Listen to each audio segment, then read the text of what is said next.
अस्सलाम वालेकुम फ्रेंड्स, स्वागत है आपका इस यूट्यूब चैनल जेके स्टडी मटेरियल में। तो जेके बॉस के 10th और 12th रिजल्ट के बाद कुछ बच्चों को ये डाउट है कि सेम मार्क्स होने पर सेम सब्जेक्ट में एक बच्चा फेल और दूसरा पास कैसे। इवन कि एक बच्चे को ज्यादा मार्क्स हैं वो यहाँ पर फेल है, दूसरे को कम मार्क्स हैं वो कैसे पास। तो ये डाउट मैं आपका यहाँ पर क्लियर करने वाला हूँ, तो इस वीडियो को एंड तक देखना। सबसे पहले मैं आपको ये वाली मार्कशीट दिखाता हूँ, किसी स्टूडेंट की है।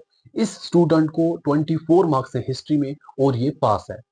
और इसी हिसाब से अगर आप दूसरा देखोगे, इसको 26 मार्क्स है हिस्ट्री में और ये फेल है। यहाँ पर ऐसे और भी मसले हैं, कुछ बच्चों को फिजिक्स में, कुछ को केमिस्ट्री में, किसी बच्चे को इंग्लिश में।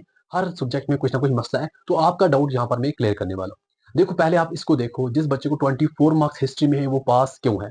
देखो, इस बच्चे को टोटल 5 सब्जेक्ट थे, 4 सब्जेक्ट इसके पास थे। तो 4 इसके जब पास थे, तो जब बच्चे किसी के 4 सब्जेक्ट पास होते हैं, 5वें सब्जेक्ट में अगर उसको 5 मार्क्स तक की नीड होती है तो उसको 5 ग्रेस मार्क्स या स्टेच्यू मार्क्स दिए जाते हैं।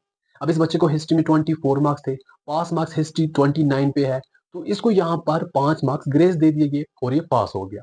अब आप बोलोगे दूसरे बच्चे को ग्रेस मार्क्स क्यों नहीं मिले। अब यहाँ पर आप देखो, दूसरे बच्चे को 2 ही सब्जेक्ट पास है, 3 इसको यहाँ पर बैक आ जाते हैं। इंग्लिश में इसको 23 मार्क्स है, 26 पे इंग्लिश पास है, 3 मार्क्स इसको यहाँ पर कम है। पॉलिटिकल में इसको 26 मार्क्स हैं, 29 पे पॉलिटिकल पास है, तो 3 मार्क्स यहाँ से कम है, तो 6 मार्क्स इसको यहाँ से कम हो गया। ऐसा ही हिस्ट्री का भी है, 26 मार्क्स हैं, 29 पे पास है, इसको 3 मार्क्स यहाँ से कम है, तो टोटल इसको 9 मार्क्स कम है। तो जिन बच्चों को टोटल ओवरऑल 5 मार्क्स या उससे कम मार्क्स की नीड होती है उनको ग्रेस मार्क्स मिलते हैं, जिनको 5 से ज्यादा मार्क्स की नीड होती है उनको ग्रेस मार्क्स नहीं दिए जाते। अब आप बोलोगे चलो जी, हिस्ट्री में ही तो 5 से कम मार्क्स की नीड थी, इसी में ही दे देते। ऐसा नहीं होता है, आपको ओवरऑल आपके पूरे रिजल्ट में से सिर्फ और सिर्फ 5 मार्क्स तक की नीड होती है, तब दिए जाते हैं। कभी कभार 6 मार्क्स वालों को भी दे देते हैं, बट ज्यादातर 5 तक का रहता है। तो इस रीजन की वजह से इस स्टूडेंट को फेल रखा है हिस्ट्री और दूसरे को पास रखा है।